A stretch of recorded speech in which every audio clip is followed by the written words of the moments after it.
안녕하십니까. 지난 시간에 우리가 했던 데에 이어서 우리 교재로 304쪽에 와 있습니다.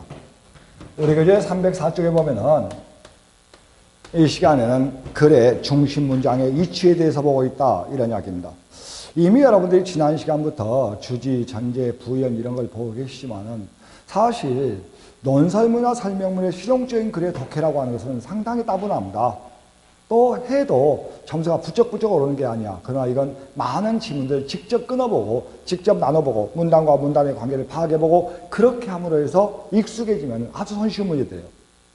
그런데 그저 처음 보는 지문이라는 이름으로 그 이유 때문에 우리가 보는 걸 더 열심히 읽기, 그 다음에 밑줄 치기, 핵심에다 박스 치기 이런 것들을 익숙치 않게 하시면 말입니다. 자주 하시지 않으면 나중에 늘 생소한 지문들이 늘 어렵게 느껴진다, 이런 이야기입니다. 우리 교재 304쪽에 나오는 중심 문장 위치고자. 자, 두괄식, 미괄식, 중괄식 나오네. 자, 갑니다. 먼저 두괄식입니다. 우리가 거기에 나오기를 이번에는 말입니다. 중심 문장 위치를 가지고 보니까 어디에 있어? 여러분 잘 아시는 두괄식이 있어. 두괄식이라고 하는 것은 주지, 뭐라고? 중심 문장. 중심 문장이 앞부분에 있고 뒤이어서 뭐가 붙는 거야? 부연이 붙는 것이다, 이런 이야기입니다. 자, 갑니다. 독서를 할 때는 수동적이기보다는 능동적인 자세로 읽는 것이 보다 나은 독서의 태도이다. 독서의 태도. 그러니까 독서의 태도에 밑줄이 그어져 있어야 돼. 독서의 태도에 밑줄이 그어져 있고 그 다음 수동적이기보다는 능동적인 동그라미가 돼 있어야 한다. 그래서 지금 우리가 보고 있는 이 문장을 제가 기억이라고 할 때 기억이 바로 뭐가 되죠? 주지. 다시 하기 위해서 중심 문장이 된다. 다음, 능동적인 독서에서는 글을 읽기 전에 독자가 먼저 글 속의 내용을 예측해 본다. 책의 목차 내용을 훑어보면서 어떤 내용이 들었을까를 생각해 보기도 하고, 한편 글을 읽을 때는 그 큰 제목이나 소제목을 보고 내용을 예측해 볼 수 있다. 그러면은 지금 두 번째에서 끊어요. 끊으면은 이 부분은 뭐냐? 기억의 뭐야? 상술이야. 그쵸? 능동적 독서는 어떻게 하는 것이냐? 먼저 제목을 예측해보고 소제목과 큰 제목 이런 것들의 유기적 관계를 생각하면서 먼저 예측해봐야 한다, 이런 이야기입니다. 다음 이어서 즉 나오죠? 즉 나오죠? 여기서부터가 뭐야? 디귿번이야. 그런데 디귿번에 뭐라고 나오냐? 황소원의 소나기란 단편소설 읽을 때 해가지고 뭐가 나왔어요? 어떻게 우리가 글을 능동적으로 읽을 것이냐에 대한 예시를 들었다, 이런 이야기입니다.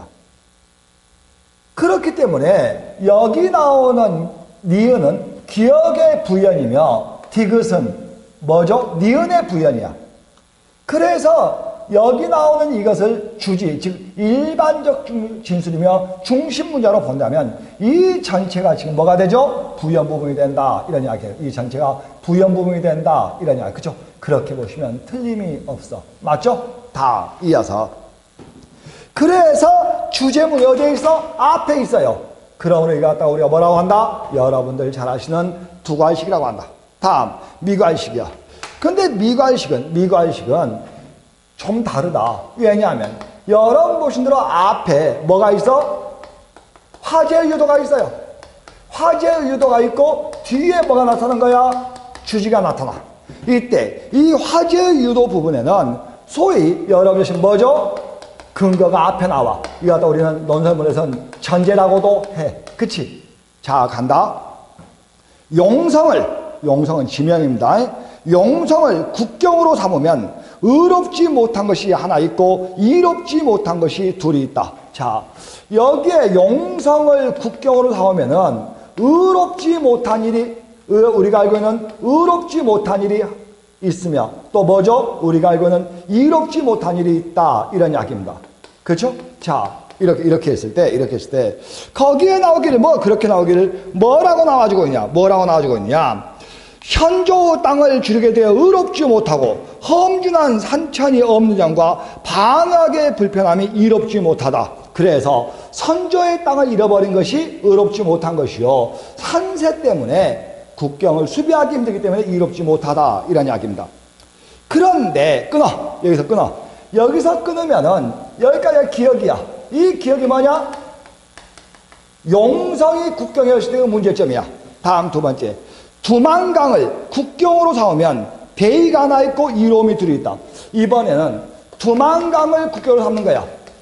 그러면 의로운 일이 하나 있고 이로운 일이 둘이 있다. 이런 이야기입니다. 그럼 뭐라고 나오냐? 시조 땅을 회복하는 것이 하나의 대의야. 우리 조상의 땅을 회복하는 거야. 다음. 험준하고 큰 강을 의지한다는 점에서 방하기 쉽다. 그렇죠? 그래서 그것이 이롭다. 첫째, 험준하고 큰 강을 의지한다는 점. 두 번째, 방하기 쉽다는 점이다. 그래서 여기 나오는 여기까지가 니은이야. 두만강이야. 두만강을 그걸 삼았을 때 의로운 점과 이로운 점이야. 그러면은 그 다음에 나타나는 게 뭐냐? 디귿이야. 디귿 앞에 그러하오니 하니까 이건 그러므로 하는 인과관계야. 그러므로 여기서 여기까지는 뭐죠? 원인이야. 이건 뭐야? 결과요. 그러면 결과의 내용이 뭐라고 나왔냐? 그러므로 용성을 국경으로 삼으면 절대로 안 되고 뭐야? 두만강을 국경으로 삼아야 한다. 이렇게 나와서. 그러므로 여기에 필자가 주장하고자 하는 것은 용성이 국경에서는 안 된다. 반드시 두만강해야 한다. 이런 이야기야. 그치? 그리했을 때 이번에는 주제문이 어디에 나왔어? 맨 뒤에 나왔어. 그러므로 이건 미괄식이라고 한다. 이런 이야기야. 그치? 다음 이어서 여기 나오는 두괄식의 가장 커다란 장점이 무엇이야? 책날개의 맨 상단 봐봐. 책날개의 맨 상단에 주제문이 앞에 있어 주제 파악이 쉽지만은 잘못하면 비논리적으로 흐르기 쉽다. 하지만 글에 강한 인상을 준다. 그 밑에 미괄식은 뒷받침 문장과 주제문의 연결이 필연적 경향이 강하기 때문에 논리적이다. 그러나 뭐죠? 오독의 가능성이 있다. 이런 이야기입니다. 사람들이 잘못 해석할 수도 있다. 이런 이야기야. 그런데 비하여 양괄식이 있다. 이번에 양괄식인데 양괄식은 화제문과 여기 나오는 화제문과 그죠? 그 다음 중심 문장을 주지라 그래? 그 다음에 화제문이 앞뒤로 붙는 걸 경우다. 이런 이야기입니다. 그죠? 이렇게 붙는 걸 가지고 이야기를 한다. 그죠? 그랬을 때 죄송합니다. 여기는 양괄식이 이게 주제문이야구만. 그죠? 이번엔 이게 주제문이어야 돼. 그리고 뒷받침 문장이 어디에 있어야 돼? 여기에 있어야 한다. 이런 이야기야. 그치? 간다. 사람은 누구나 가치를 사랑한다. 밑줄. 이게 지금 화제문이에요. 가치, 고친, 선비를 향해 우리 마음은 움직이게 마련이다. 아름다운 것, 착한 것, 그리고 참된 것을 발견했을 때 우리의 마음은 본성적으로 끌리고 세차게 움직인다. 아름다운 꽃이나 그림을 보고 기뻐하지 않는 사람은 드물며 착한 어린이의 순수한 행동을 보거나 남을 위해서 희생하는 이들을 대하고 흐뭇한 마음을 가지지 않는 이는 거의 없다.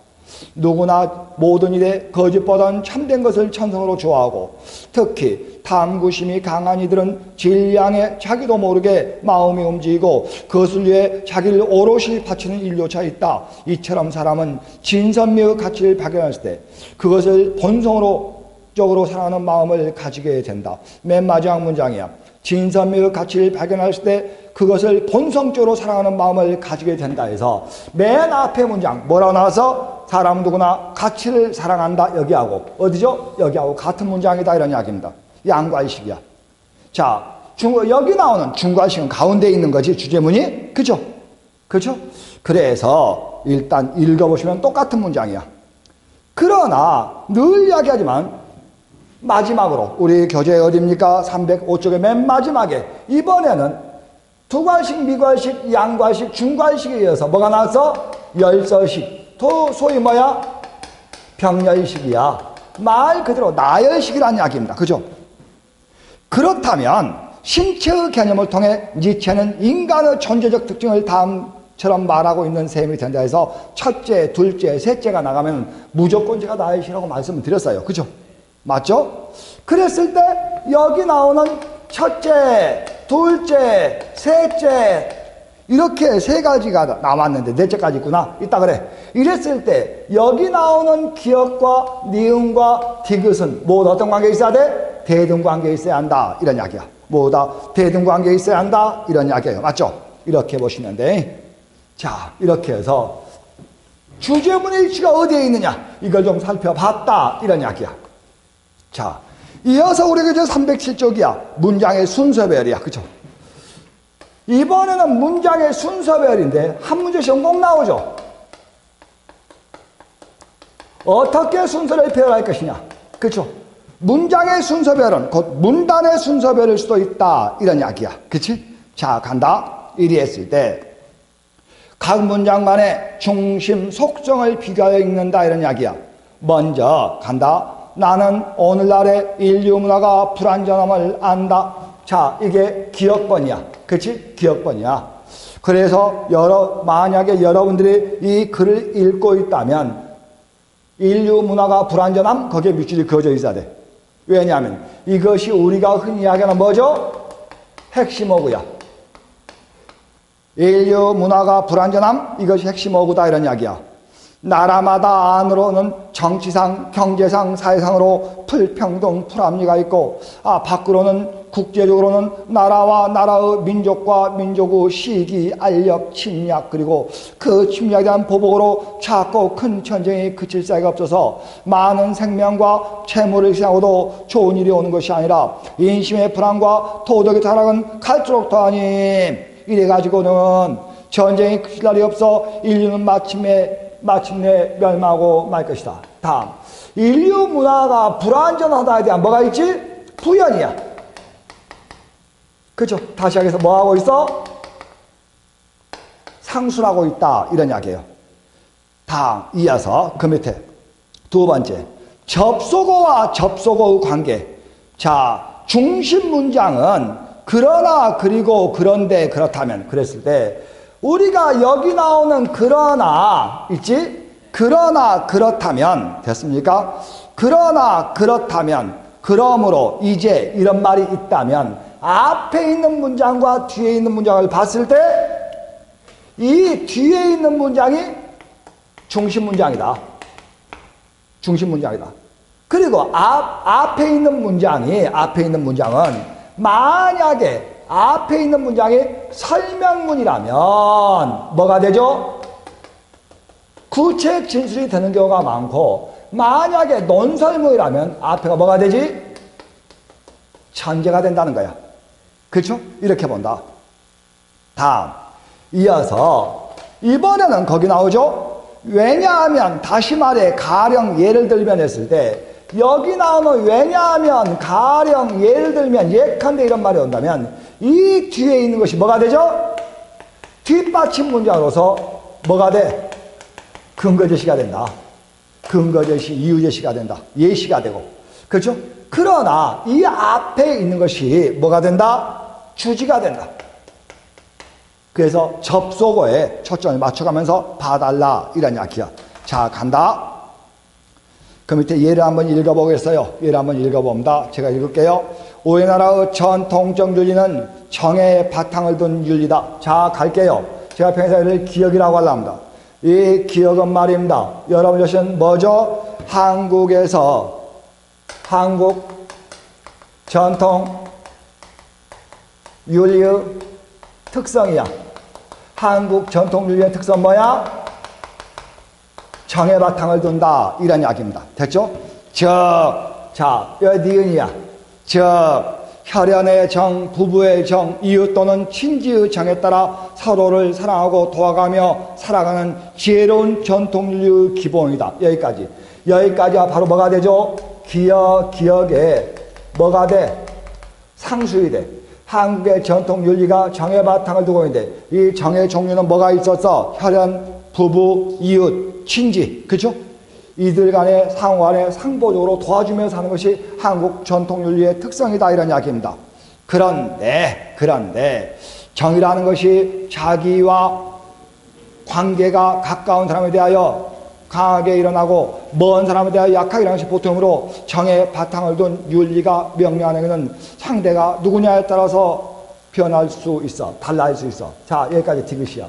이 디귿은 말입니다. 뭐죠? 기억, 니은에 대한 비판이에요. 기억, 니은에 대한 비판이야. 됐지? 자, 그럼 마지막이야. 따라서.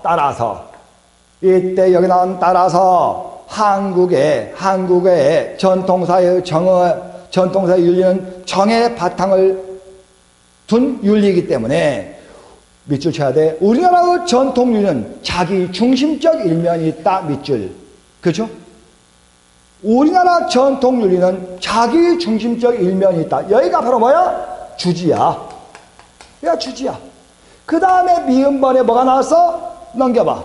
넘겨보면 예컨대 남의 아버지보단 내 아버지를 위하고 남의 아들보단 내 아들을 더 아끼는 것이 정의 바탕을 둔 윤리에 부합한 태도이다 해가지고 뭐가 됐어요? 니을에 예시가 나왔다. 이런 이야기입니다. 자, 결국 이 글에서 내가 하고 싶은 이야기는 무엇이냐? 한국 전통 윤리에서 정의 바탕을 둔 윤리는 어떤 문제점이 있어? 우리가 알고 있는 자기와 뭐죠? 거리가 가까운 사람, 먼 사람을 구분해서 하기 때문에 자기중심적 윤리다 이거야. 그렇지? 그랬을 때 여기 보면은 여기서 우리가 도외시하면 안 되는 것이 뭐냐면은 이 앞에 뭐가 있었어요? 왜냐하면 있었단 말이야. 그래서 분명히 왜냐하면 앞에 있는 것이 주지라고 말씀드렸어요. 이게 주지야. 됐습니까? 이렇게 하는 거야. 됐죠? 그래서 니은은 기억에 대한 상술이며 디귿은 기억 니은이란 뭐야? 반론이야. 비판이야. 그리고 이 글에서 실제로 하고 싶은 이거야. 그런데 거기 나오는 디귿 있지? 그런데 해가지고 이게 그런데 나왔단 말이야. 이 그런데는 여기에 대한 뭐가 되죠? 비판이야. 어떤 구실이야? 전환구실래? 전환구실한다. 이런 이야기야. 그렇죠? 그래서 이렇게 앞문장과 뒷문장을 접속을 가지고 봐달라 이런 이야기야. 다음 여기에 즉 있지? 즉은 상술에 쓰는 거거든. 그래서 거기 나온 접속어들에 고딕으로 까맣게 해놨습니다만 관심 있게 봐주셔야 한다 이런 이야기야. 그러면 307쪽에 우측에 있는 문제를 보자. 307쪽에 우측에 있는 책 날개에 있는 문제를 보니까 뭐라고 나오냐? 다음 글의 전개 순서로 가장 알맞은 것은 무엇이야 됐어요? 설마 기억번을 맨 앞에 쓴 사람은 없습니다. 그렇죠? 기억번을 맨 앞에 쓴 사람은 없어. 그랬을 때 거기 나오는 밑에 보세요. 밑에 1번, 2번, 3번, 4번 동그라미를 봐줘. 우리는 답을 만드는 게 목적이기 때문에 결국 니은과 디귿을 앞으로 놓는다는 이야기야. 1번, 2번, 3번, 4번에 1, 2번에는 니은이 3, 4번에는 디귿이 나타나고 있기 때문에 니은과 디귿을 앞으로 빼줘야 돼. 그러면 니은이 앞에 나오냐 디귿이 앞에 나오냐 이게 중요하다 이런 이야기입니다. 그랬을 때 자 여러분 보신 대로 거기 보시면은 뭐가 나와야 돼? 자 니은 보세요. 인간하면 누구나 이념과 가치를 중시한다. 이 니은이 말입니다. 여러분 보신 대로 전형적인 일반적 진술이에요. 전형적인 일반적 진술이야. 그렇죠? 자, 뭐라 나왔어? 인간은 이념과 가치를 중시해. 그렇죠? 이념과 가치를 중시한다. 이런 이야기야. 자, 일단 놔두고. 자, 일단 우리가 이 지문을 읽지 않았어. 그러니까 니은과 디귿이 맨 앞에 온단 말이야. 니은과 디귿이 맨 앞에 오는데 기억은 말입니다. 여러분 보신 대로 맨 앞으로 절대 올 수가 없어. 그렇지? 또한이라는 접속을 끌고 있기 때문에 일단 빼줘야 돼. 됐지? 간다.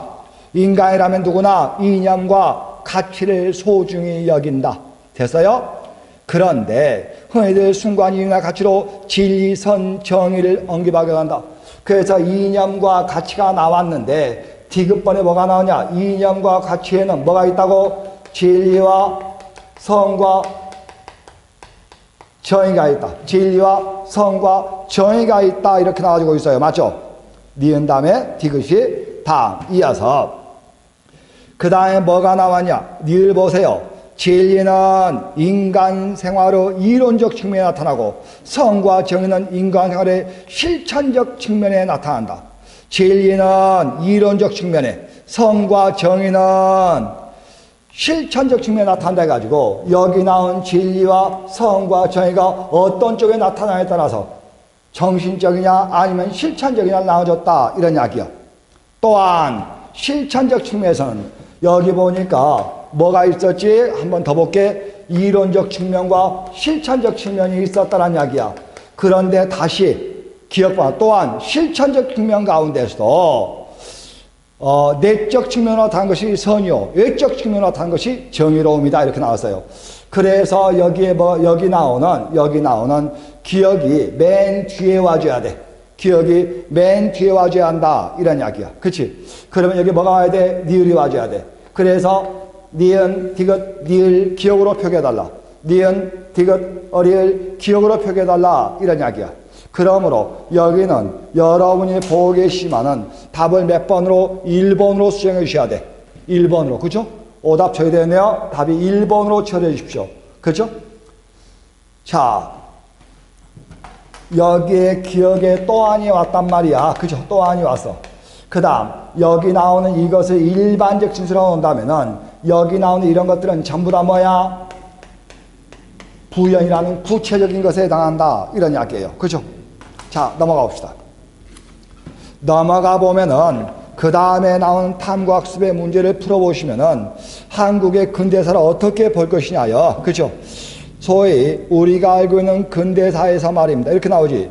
엄격하게 이야기하면 국민적 정체성은 근대적 사무이다. 국민적 정체성 밑줄. 국민적 정체성 밑줄. 그것은 국민국가의 형성과 그것들 간의 경쟁과 전쟁으로 점쳐든 국제 정치 체제의 발전 과정에서 생겨난다 그랬어요. 그러므로 여기까지가 지금 뭐냐면 국민적 정체성의 생성 과정을 보여줬어요. 여기까지가 국민적 정체성의, 써볼까? 국민 정체성의 형성 과정을 보여줬다는 거예요. 결국은 국민 정체성이라고 하는 역사의 산물이다. 다시 하기해서 거기에 나와주고 있는 경쟁과 전쟁 그리고 뭐요? 국제 정치 체제에서 등장한다. 이런 이야기야. 다음 끊어. 그 다음 한국의 경우 국민적 정체성은 일제 식민지에서 만들어졌다 해가지고 결국은 뭘 써서 일반적 사실을 먼저 쓰고 그걸 한국으로 뭐 하고 있어? 구체화하고 있다. 이런 이야기야. 그렇죠? 그래서 일반적인 뭐죠? 우리가 보편. 이건 뭐 한국에서 하려면 특수 이렇게 써야 한다. 그래서 답이 몇 번이야? 2번이 된 거다. 됐죠? 문장을 끊어줘야 돼요. 다음 이어서 그 다음에 3번 들어갑니다. 앞문장의 내용을 받는 지시의 의미를 파악해 쓴다. 이런 이야기입니다. 어느 민족의 사상도 완전히 동일한 것은 없다는 점에서 모두가 고유하다고 할 수 있다. 한 종교나 사상이나 정치 제도가 다른 나라에 도입된다 하더라도 꼭 동일한 양수로 발전되는 법 없다. 이런 점에서 외부로부터 문화를 받아들이고 사상을 받아들였다 하더라도 다 그 나라에서 어떻게 수용하냐에 따라서 변하기 때문에 조상으로부터 물려받은 모든 유산이 다 고유하다고 할 수 있다 그랬어요. 마지막 문장에 바로 뭐가 되죠? 주제문이 됩니다. 이런 점에서 외국도 다 그래. 다음 이어서 두 번째, 이번에는 문장 간의 관계를 한번 살펴보자. 그렇죠? 문장, 자 여기처럼 쓰는 거야. 이런 걸 문장 간의 관계라 그래. 그렇죠? 자 한번 가보자. 인과관계, 원인과 결과야. 제가 여러분에게 이렇게 접속어를 파악해가면서, 그죠? 여기처럼 접속어를 파악해가면서 봐달라. 이렇게 말씀드렸지만은, 불행하게도 접속어가 없는 경우도 많이 있어요. 그러므로, 간다. 온대림과 열대림의 우림 지표에는 낙엽이나 장가지가 덮여 있지 않다. 자, 보자. 거기 나온 일이 바로 뭐야? 주지야. 뭐라고? 중심 문장이다. 주지, 즉 중심 문장이다. 이런 이야기예요. 맞죠? 다음 이어서 2번 보세요. 거기 2번에 뭐라고 나왔냐? 이렇게 나오지? 생명이 죽으면 온갖 종류 생물이 그 시체를 먹어 치우기 때문이다 했으므로 모르면 몰라도 여기는 뭐죠? 이유 제시야. 그렇죠? 왜 여기에 쓰여 있진 않지만은 접소가 생략되는 경우도 많단 말이야. 그러면 여기다가 이 말 넣어줘야 돼. 왜냐하면 이거야. 왜냐하면 생명이 죽으면 온갖 종류의 생물이 그 씨를 먹어치우기 때문이다. 그 결과 열대우림의 토양에는 낙엽의 양분이 공급되지 않는다. 이어서 3은 말입니다. 이의 뭐죠? 결과요. 이의 결과요. 그러므로 잘 안 보이지만은 그 결과 이런 말 들어줘야 돼. 접속은 아니지만 이런 말 들어줘야 돼. 그 결과 있구나 앞에 열대우림의 토양에는 낙엽의 양분이 공급되지 않기 때문이다. 따라서 식물이 번성하는데도 불구하고 열대우림의 토지는 보기보다 훨씬 척박하다 그랬어요. 그랬을 때 4는 말입니다. 1에서부터 3은 뭐야? 결론이야. 그렇죠? 그랬을 때 여러분 보신 대로 여기 나오는 이 문장과 여기 나오는 이 문장은 어떤 관계에 있지? 여러분들 잘 아시는 인과관계에 있다. 그렇죠? 원인과 결과관계에 있다 이렇게 하게. 됐지? 자, 이거 2와 3도 인과관계에 있어요. 그렇죠? 그러므로 여기 나오는 2와 3은 말입니다. 1에 대한 뭐지? 부연이야. 맞죠? 다음. 여기 나오는 여기서 여기까지를 묶어서 제가 A라고 하고 이 뒤를 B라고 했을 때 A에 대한 B의 결과가 4번이야. 뭐라고 나왔냐? 따라서 식물이 번성하는데도 불구하고 열대우림의 토지는 보기보다 훨씬 척박하다 했으니까 거기에 따라서라는 결론 나왔지? 그렇죠? 접속어에 주의해달라. 접속어에 주의해달라 이런 이야기야. 그치? 다음. 이어서 추론관계야. 추론이란 말이 들어오면 뭐라 했지? 추론이란 말이 들어오면 무조건 제가 논설문을 생각해 주라. 설득을 목적으로 하는 그림을 알아달라고 이렇게 말씀을 드렸어요. 맞죠? 자, 이리했을 때 현대사의 한 특징으로 지적되는 도시화 현상은 세계적인 규모로 파급되고 있으며 이로 인해 도시의 지역에도 도시적 생활 양식 및 매스미디어에 의한 대중문화의 보급이 이루어지고 있다. 그래서 여기에서 밑줄을 그어야 할 부분은 어디냐? 첫 번째 줄 끝털이 도시화 현상 밑줄 됐습니까? 그 다음 네 번째 줄에 대중문화의 보급 밑줄. 그렇죠? 그래서 우리가 알고 있는 도시화 현상은 세계적이다. 세계적인 현상이다. 그런데 이러한 도시화 현상으로 인해서 뭐가? 대중문화의 보급이 이루어지고 있다. 2번 우리나라 농촌도 점차 고조되어가는 도시화 산업화 물결 속에서 그 해체와 재편이 진행되고 있으며 농민의 생활과 의식도 차차 변형을 가져오고 있다 해서 결국은 뭐죠? 전형적인 거기 나오는 2번 볼까요?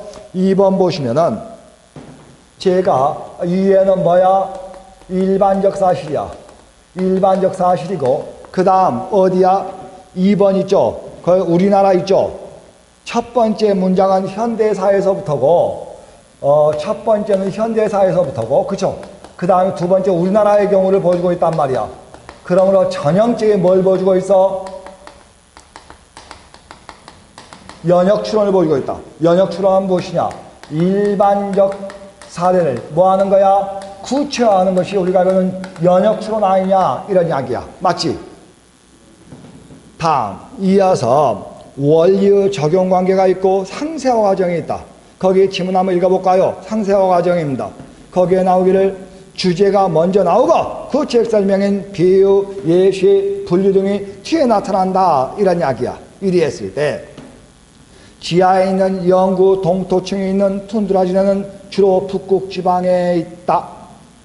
툰드라지대는 북방 수렵대와 북극의 사이에 있는 극지점을 중심으로 하나의 띠를 이루고 있다. 북극 툰드라지대는 알래스카, 그린란드, 스칸디나비아를 거쳐 시베리아에 이르는 지역으로 면적은 13만 제곱킬로미터나 된다 그랬어요. 첫 번째 문장 보세요. 지하의 영구 동토층에 있는 툰드라지대는 주로 북극 지방에 있다. 이 첫 번째 문장이 기억번이 바로 뭐야? 중심 문장이야. 이게 바로 중심 문장이다 이런 이야기입니다. 그런데 두 번째 주로 북극 지방에 있는데 툰드라이드는 북방숲과 북극에 쌓여 있는 해가지고 뭐죠? 니은번은 뭐에 대해서 툰드라이드의 위치에 대해서 이야기하고 있어요. 그렇죠? 다음 그걸 구체화시켜주고 있는 것이 어디야? 디귿이야. 어디야? 알래스카, 그린란드, 스칸디나비아 이쪽이야. 맞죠? 그래서 여러 모신대로 뭐하고 있는가? 중심 문장에 대한 구체화를 보여주고 있다. 이런 이야기예요. 맞죠? 다음 이어서 전체와 부분의 관계를 진술하는 경우도 있다. 그죠? 됐습니까? 전체와 부분의 관계를 진술하는 경우도 있다. 이런 이야기야. 됐죠? 이렇게 보시면 돼. 다음 이어서 문장의 기능과 순서별이야. 거기 보시면은 2번 보세요. 문장 간의 문맥을 파악한다. 지시어를 봐줘야 되고 접속어를 봐주고 문맥을 전체를 파악해야 되며 만약에 접속어가 보이지 않는다면 생략된 접속어를 찾아서 넣어줘야 한다. 이런 이야기예요. 그 다음 문단 간에 단락 간에 주정관계인지 대등관계인지 인과관계인지를 파악해달라. 이런 이야기예요. 그러면은 우리가 직접 그 다음에 나와주고 있는 문단의 순서별을 해보고 한번 잡아보자. 이런 이야기예요. 갑니다. 먼저 문단의 특성에 가장 중요한 건 일관성, 완결성, 통일성, 일관성 이런 것들이다. 됐습니까? 그랬을 때 한번 1번 완결성 한번 읽어볼게요. 자, 읽습니다. 거기에 보시면은 인력 문제 해결에 있어 가장 중요한 것은 교육개혁이다. 이게 1번이야. 결국은 인력 개발에 있어서 가장 중요한 건 뭐야? 결국은 교육이란 이야기야. 그런데 교육이 먼저 계획되지 않으면은 인력 수급도 제대로 안 된다는 이야기야. 즉 이미 말씀드렸지만은 앞에 즉이 있어. 뭐야? 지금부터 상세화한다는 거야. 이 접속 통화를 딱 쳐줘야 돼. 즉 지나친 고학력의 인문 교육을 방지하는 것이 국가의 인적 자원 개발을 위해 무엇보다도 필요하다 그랬어요. 그래서 첫 번째 저게 가지고 교육계에서 첫 번째가 뭐냐? 거기 나오는 인문 교육의 과다를 막아야 한다. 이런 이야기야.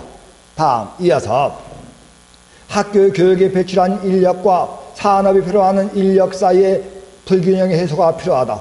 그래서 두 번째 학교에서 나오는 뭐죠? 인원과 교육 현장과 뭐죠? 산업사 사이의 어떤 균형 회복이 필요하다. 이런 이야기입니다. 다음 이어서 모든 학생이 단지 대학 진학을 목표로 고3까지 인문교육을 받는 입시주의 교육이 시정되어야 한다요. 그죠? 그래서 결국은 이것들을 통해서 잡은 이야기가 뭐야? 결국은 입시 이주의 교육계획이다. 그죠? 이거야. 여기가 있었어. 그런데 여기서 문제가 하나 있지. 뭐냐면 결국은 입시주의 교육을 개혁하기 위해서 어떻게 해야 하는가에 대한 뭐가 없어? 대안의 제시가 이루어지지 않았다. 그러므로 그런 완결성이 이루어지지 않은 문장이다. 그래서 그 옆에 풀이 보세요. 풀의 밑에서부터 네 번째 줄 보자. 뭐라고 나오냐? 뒷받침 문장이 어디냐? 이게 뒷받침 문장이에요. 이 뒷받침 문장만 가지고는 완성된 단락이라는 느낌을 주지 못한다. 왜냐하면 입시주의 교육 시정 방안, 그 대안이 제시해야 한다는 이야기야. 그래서 뭐죠? 요즘 말로는 말을 하다 말아버린 거야. 그러니까 어떻게 하자고. 이런 말이 있어야 한다. 이런 이야기야. 맞죠?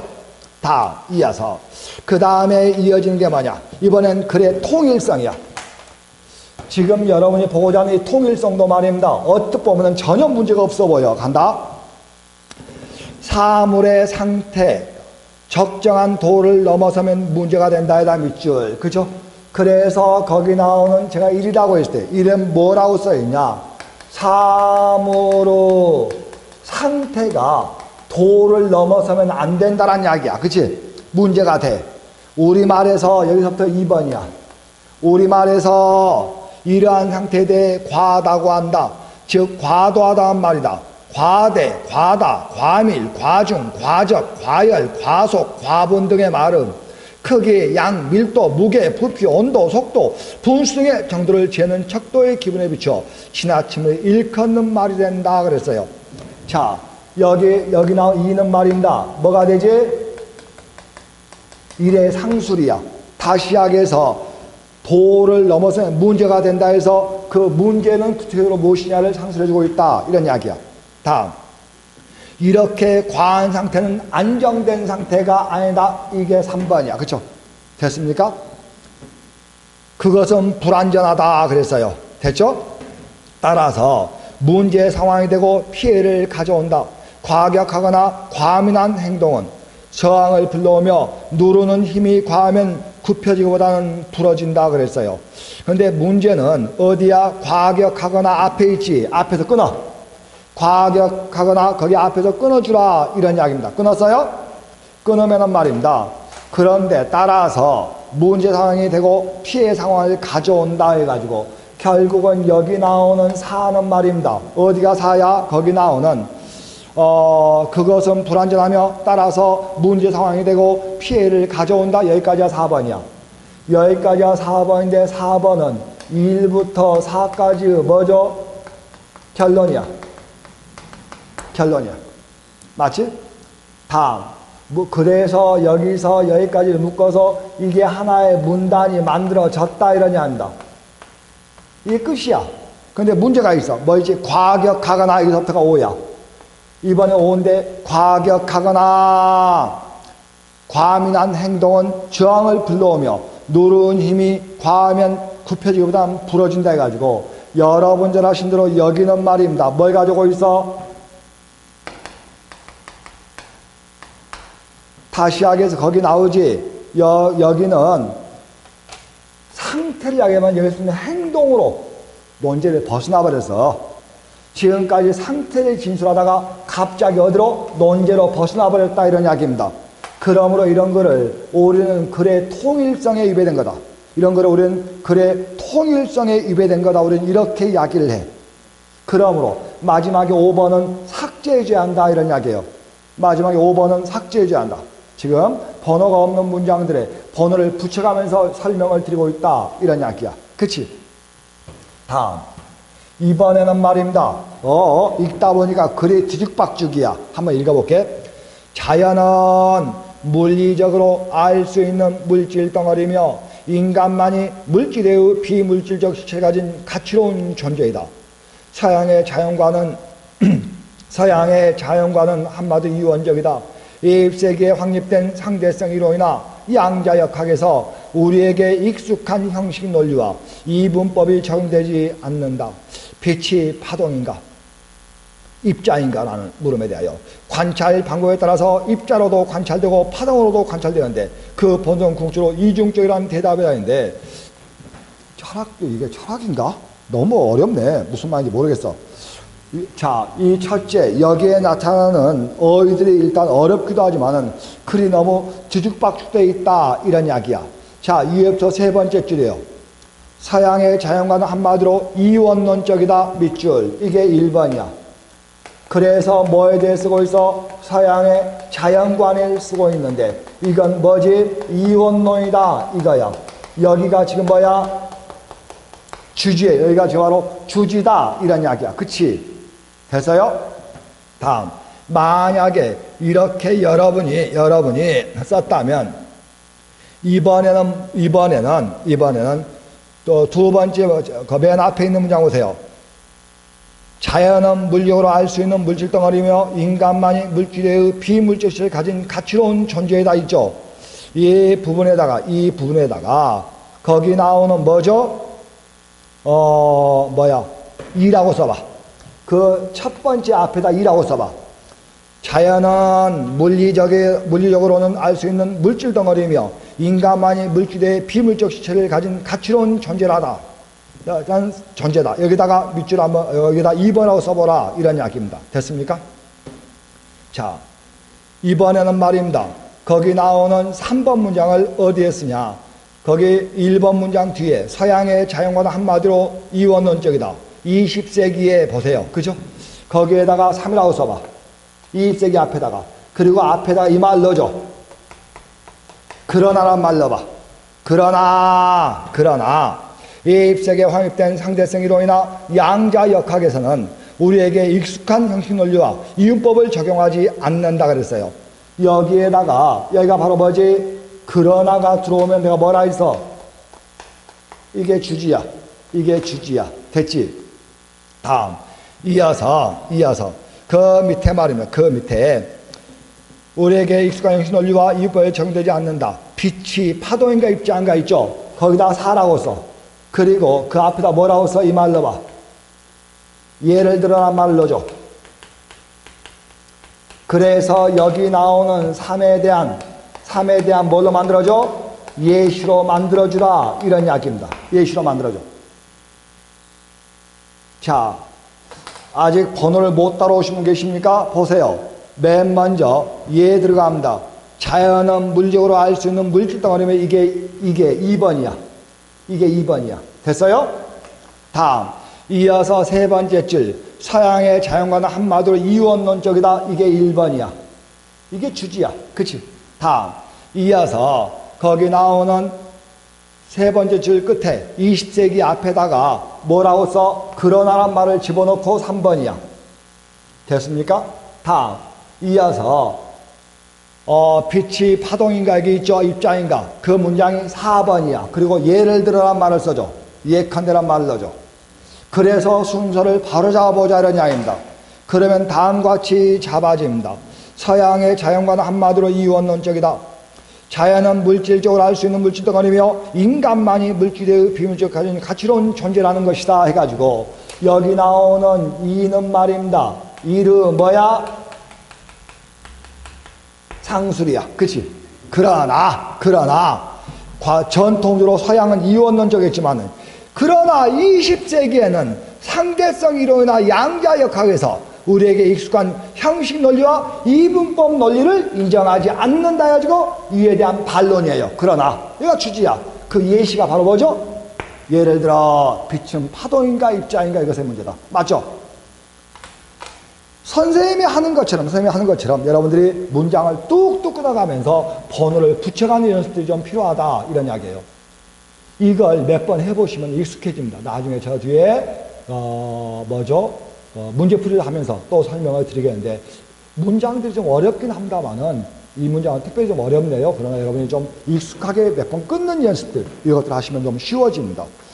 자, 그 다음에 뭐가 나왔냐? 글의 구조와 독해가 나오는데 여러분이 읽어보시고 우리 교재로 312쪽이야.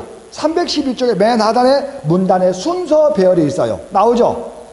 그러면 이번에 문장과 문장이 어떤 관계가 있었냐를 봤다면 이번엔 이것이 길어지면 문단이 되겠죠. 여러 개의 문장이. 그러면 문단과 문단이 어떻게 하면 문단과 문단을 쉽게 순서를 배열할 수 있냐. 그리고 그걸 직접 배열 한번 해보자. 이런 이야기입니다. 그래서 다음 시간에는 312쪽 맨 하단 문단의 순서 배열부터 가도록 그렇게 하겠습니다. 이 시간 여기까지였습니다. 고생하셨습니다.